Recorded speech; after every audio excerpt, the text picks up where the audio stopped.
Hello everyone. तो आज हम क्लास 12th फिजिक्स के अंदर हमने स्टार्ट किया था अवतल दर्पण द्वारा बनने वाला प्रतिबिंब, जिसमें कुल 6 केसेस हैं। उसमें से हमने 3 जो केस था वो ऑलरेडी डिस्कस कर दिया है।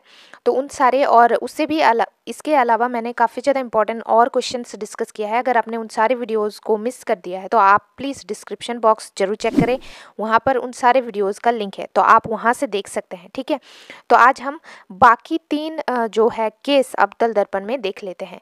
तो चौथा, फर्स्ट, सेकंड और थर्ड हमारा हो गया था।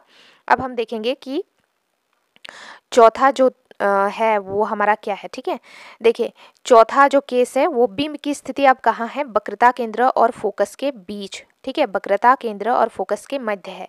ठीक है, तो चलिए यहाँ पर हम बनाते हैं, इसको ड्रॉ करते हैं। ठीक है, अब कैसे ड्रॉ करेंगे, देखो वही चीज़ है, ये हमारा अवतल दर्पण है, ये इसके पीछे ये सब जो चीज़ें डॉट डॉट करके दिखाई हुई है ये डिनोट करता है कि ये पॉलिश किया हुआ सतह है। ठीक है, और ये हमारा ध्रुव है, ये हमारा वक्रता केंद्र और ये हमारा फोकस। ठीक है, आपको पता है वक्रता केंद्र और फोकस के बीच क्या रिलेशन होता है।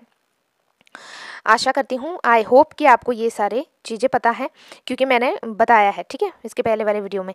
अब बिंब हमारा कहाँ था, बिंब मतलब वस्तु, तो वो कहाँ था हमारा, वो कहाँ था हमारा, वक्रता केंद्र और फोकस के मध्य। तो ये है वक्रता केंद्र और फोकस, इसके बीच में हमने रख दिया एक बिंब यानी वस्तु ए बी। ठीक है, अब हमारा अप्रोच क्या रहता है, उस वस्तु में से हम 2 किरणें भेजते हैं।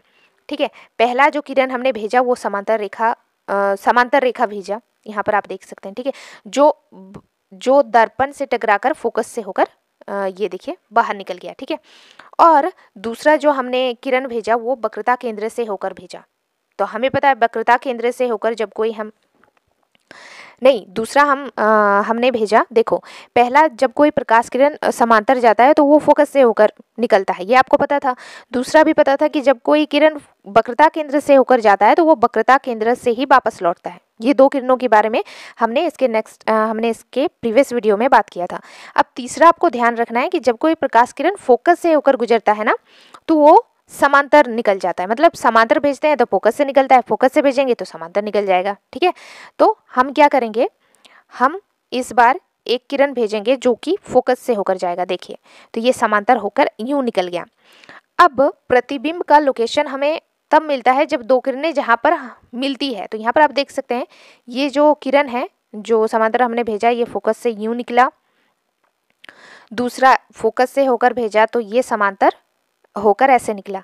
तो यहाँ पर आप देख सकते हैं दोनों यहाँ पर मिल गया है, इसका मतलब प्रतिबिंब यहाँ बन रहा है। ठीक है, तो प्रतिबिंब को हम डिनोट करते हैं ए डैश बी डैश से। ठीक है, आई होप आपको कैसे फिगर ड्रॉ करना है ये पता चल गया। अब इस फिगर को देखकर हमें ना प्रतिबिंब के बारे में इंफॉर्मेशन लिखनी है।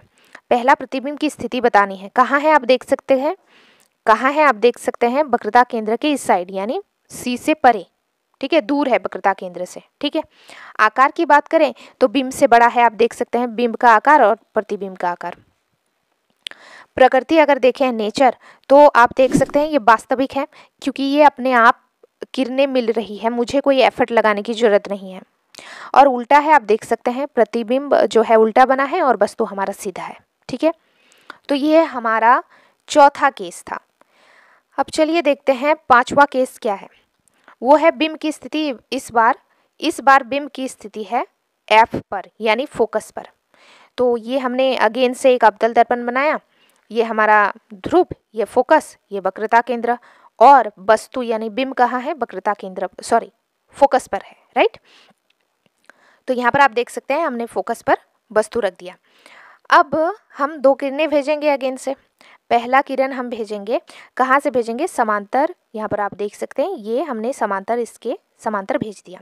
तो ये कहाँ से निकलेगा, फोकस से निकल गया। ठीक है, ये आपको पता चल गया कि हमने पहला किरण समांतर भेजा जो फोकस से होकर निकल गया।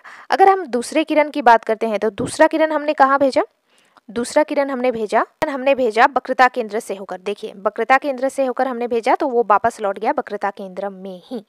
अब ये जो 2 किरण है, पहला क्या भेजा, समांतर, फोकस से निकल गया और वक्रता केंद्र से ही निकला। अब ये जो 2 किरण है ये जहाँ मिलेगा वही हमारा प्रतिबिंब का लोकेशन होगा। राइट, लेकिन ये तो कभी मिलेगा ही नहीं, आप देख सकते हैं समांतर रेखाएं कभी मिलेंगी ही नहीं। राइट, तो इसका जो फिगर है कुछ इस प्रकार होगा, आप देख सकते हैं, अच्छी तरीके से जूम कर लीजिए, यहाँ पर आप देख सकते हैं, ये लीजिए। ठीक है, आप देख सकते हैं यहाँ पर। ओके, चलिए अब इस प्रतिबिंब को देखकर हम इसके बारे में इंफॉर्मेशन लिख लेते हैं। पहला तो प्रतिबिंब की स्थिति अनंत पर, क्योंकि मिल ही नहीं रही है तो हम कहाँ पर बताएं, अनंत पर ही बताएंगे, राइट। आकार अगर बताएं अनंत पर होगा तो अत्यंत विवर्धित होगा, ठीक है, छोटा होगा। प्रकृति अगर हम देखें तो वास्तविक होगा और उल्टा, ठीक है जी। ये लास्ट केस डिस्कस कर लेते हैं, जो छठा केस है हमारा वो डिस्कस कर लेते हैं, ठीक है। क्या है, बिंब की स्थिति जो है फोकस ओ पी के मध्य, यानी फोकस और ध्रुव के बीच में है, ठीक है। ये बड़ा स्पेशल केस है क्योंकि ये एक ऐसा केस है जिसमें दर्पण के पीछे प्रतिबिंब बनेगा, ठीक है। तो ये अवतल दर्पण है, ये ध्रुव है, ये फोकस है और ये वक्रता केंद्र है, ठीक है। तो बिंब की स्थिति कहाँ है, फोकस और ध्रुव के बीच में। तो फोकस आप देख सकते हैं यहाँ पर है और ध्रुव यहाँ पर है, तो इन दोनों के बीच में एक वस्तु जो है वो ए बी जो है रखा हुआ है, ठीक है। इसमें से दो हम किरण भेजेंगे, पहला समांतर भेजेंगे इसके, ठीक है। तो अगर इसके समांतर हम भेजते हैं ऐसे, ध्यान से देखना, ठीक है, तो ये कहाँ से निकल जाएगा, फोकस से होकर निकल गया। मैं फिर से दिखाती हूँ अच्छी तरीके से, ठीक है। यहाँ पर देखो पहला किरण हमने भेजा समांतर, तो ये ऐसे फोकस से होकर निकल गया, ठीक है।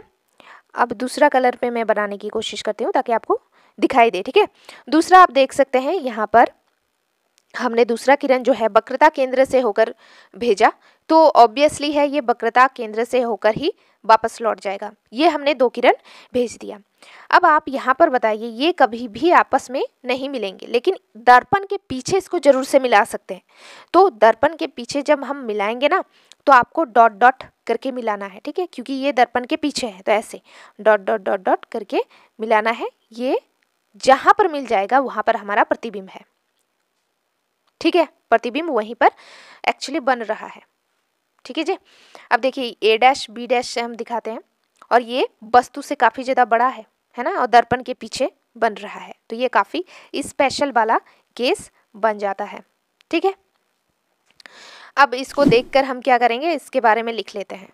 पहला तो जो पूछा है, पहला तो हमें बताना है कि प्रतिबिंब की स्थिति कहाँ है, वो दर्पण के पीछे है। दूसरा आकार बिंब से बड़ा है यानी वस्तु से बड़ा है। तीसरा प्रकृति आभासी है, क्योंकि यहाँ पर हमें एफर्ट लगाना पड़ रहा है, पीछे हम डॉट डॉट करके मिला रहे हैं, मेहनत कर रहे हैं, ये अपने आप नहीं मिल रहा है, राइट। तो ये आभासी है और अगर आप देखें तो सीधा है, उल्टा नहीं बना है। तो वो कौन सा, ये क्वेश्चन भी पूछा जाता है कि वो कौन सा स्पेशल केस है जिसमें जो प्रतिबिंब है वो दर्पण के पीछे बनता है और सीधा बनता है, तो वो है फोकस और ध्रुव के बीच वाला केस। तो ये चीज़ आपको याद रखना है, ठीक है। अब इसके नेक्स्ट वाले वीडियो में हम उत्तल दर्पण के केसेस के बारे में डिस्कस करेंगे।